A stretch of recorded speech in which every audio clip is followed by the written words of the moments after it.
Hello student, আমি Tapas sir.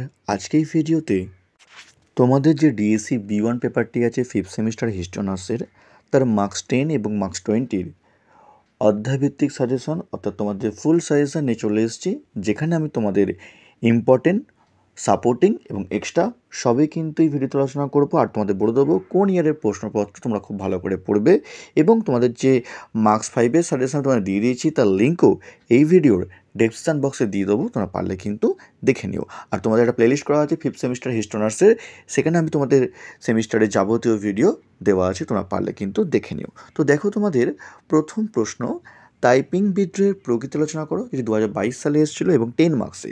তোমাদের বলবো 2022 সালের প্রশ্নপত্রটি খুবই ইম্পর্টেন্ট, এবং এখান থেকে কিন্তু অনেকে তোমাদের সাজেশান দেবে।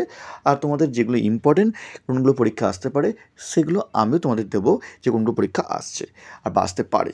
দেখো, তোমাদের টাইপিং বিদ্রোহের প্রকৃতি আলোচনা করো, এটাই বলছে কিন্তু পরীক্ষা আসবে। যদি বলো আমাকে 100%-এর মধ্যে 100% চান্স হবে পরীক্ষা প্রশ্নটি, টাইপিং বিদ্রোহের প্রকৃতি আলোচনা করো। অথবা যদি না আসে, টাইপিং বিদ্রোহের পটভূমি আর তাৎপর্য। অবশ্যই তোমরা কিন্তু এই পার্ট থেকে প্রশ্ন হবেই, তোমরা কিন্তু একেরটা খুব ভালো করে পড়বে, এর মধ্যে কিন্তু প্রশ্নটা আসবেই। অর্থাৎ 100% চান্স আছে তোমরা কিন্তু এই প্রশ্নটি বিশাল বিশাল ইম্পর্টেন্ট। নেক্সট তোমাদের পরের প্রশ্ন, চীনের কমিউনিস্ট পার্টির প্রতিষ্ঠার প্রেক্ষাপট লেখো, এবং এই চীনের কমিউনিস্ট পার্টিতে মাও সেতুংয়ের ভূমিকা আলোচনা করো। 20 মার্কসের প্রশ্ন পরীক্ষা আসতে পারে, বিশাল ইম্পর্টেন্ট, ভেরি ইম্পর্টেন্ট প্রশ্ন। এবং তোমাদের এই কমিউনিস্ট পার্টি থেকে তোমাদের প্রশ্ন 2022 সালে একটি, চীনের কমিউনিস্ট পার্টির সাফল্যের কারণ কিছু। দেখো, 1 এবং 2 দুটি কিন্তু পরীক্ষা আসবে তোমাদের, সেভাবেই তোমরা কিন্তু ফার্স্ট থেকে তোমরা কিন্তু তৈরি করে রাখো। দুটি প্রশ্ন দুটোই কিন্তু পরীক্ষায় আসতে পারে, ভেরি ভেরি ইম্পর্টেন্ট প্রশ্ন, এবং 100% চান্স আছে তোমাদের কিন্তু এই দুটি প্রশ্ন পরীক্ষায় আসার জন্য। ঠিক আছে, নেক্সট দেখো, তোমাদের পরের প্রশ্ন, প্রাক আধুনিক চীনা রাষ্ট্রকে একটি জেনটি রাষ্ট্র হিসাবে আখ্যায়িত করা যায়। ভেরি ভেরি ইম্পর্টেন্ট প্রশ্ন, এবং পরীক্ষা কিন্তু সব থেকে প্রবল ইম্পর্টেন্ট তোমাদের কিন্তু এই প্রশ্নটি, এটিও কিন্তু পরীক্ষা আসতে পারে। তোমাদের বলবো আমি তোমাদের ভালো করে তোমরা কিন্তু প্রশ্নটি পড়বে। আর এরই দেখো সাপোর্টিং প্রশ্ন, তুংচি পুনঃপ্রতিষ্ঠা কি প্রকৃত অর্থে রাজতন্ত্রের পুনঃপ্রতিষ্ঠা ছিল, বা তুংচি পুনঃপ্রতিষ্ঠা কি প্রকৃত পুনঃপ্রতিষ্ঠা ছিল?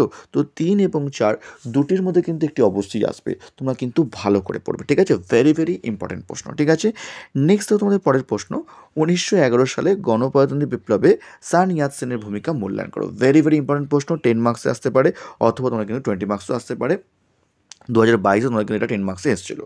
নেক্সট, বক্সার বিদ্রোহের পটভূমি ও ফলাফল লেখো। দেখো, 1 থেকে 6 তোমাদের যে প্রশ্ন আমার দেওয়া হলো, তোমরা খুব ভালো করে পড়বে, কারণ এই 1 থেকে 6 তোমাদের যে কটা প্রশ্ন আছে সব কটাই কিন্তু স্টার মার্ক প্রশ্ন, এবং পরীক্ষা কিন্তু আসার জন্য কিন্তু 100% চান্স আছে।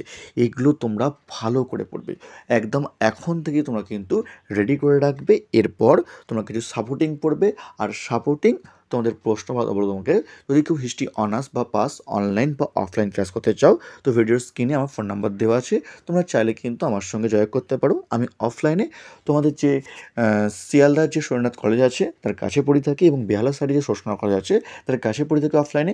এমনকি তোমরা চাইলে তোমরা কিন্তু অনলাইন ক্লাসও করতে পারো। আমি চেষ্টা করি তোমাদের অনলাইন ক্লাসটাকে যাতে অফলাইনের মতো করানো যায়, যাতে তোমরা সহজেই তোমরা কিন্তু ক্লাসটা ভালো করে করতে পারো, সেভাবেই তোমরা ক্লাস করেই থাকি। এমনকি চাইলে তোমরা কিন্তু দুটি ডেমো ক্লাস তোমরা করতে দেখতে পারো, তোমরা যে ক্লাস তোমরা বুঝতে পারছো কি না।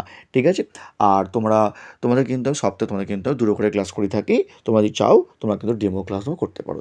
এবার তোমাদের সাপোর্টিং প্রশ্ন তোমাদের ডিএসসি বি1-এর ফার্স্ট প্রশ্ন দেখো, নানকিং সরকারের কার্যাবলীর মূল্যায়ন করো। সাপোর্টিং প্রশ্ন।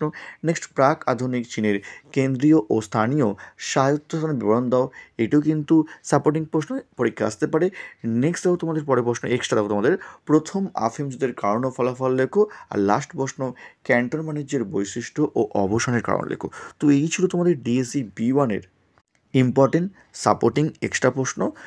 আর তোমাদের মার্কস 5-এর যে সাইজ তোমাদের দিদি তোমাদের আমি ডিএসসি বি1-এর সাজেশন দেওয়া হয় তোমাদের, তার লিঙ্কও আমি তোমাদের কিন্তু এই ভিডিওর ডেসক্রিপশন বক্সে দিয়ে দেবো, তোমরা পারলে দেখে নিও। আর আজকের মতো এইটুকুই। যারা চ্যানেলে নতুন তারা অবশ্যই চ্যানেলটিকে সাবস্ক্রাইব করে রেখো, এরকম ভিডিও সবার আগে পাওয়ার জন্য। তার মতো এইটুকুই।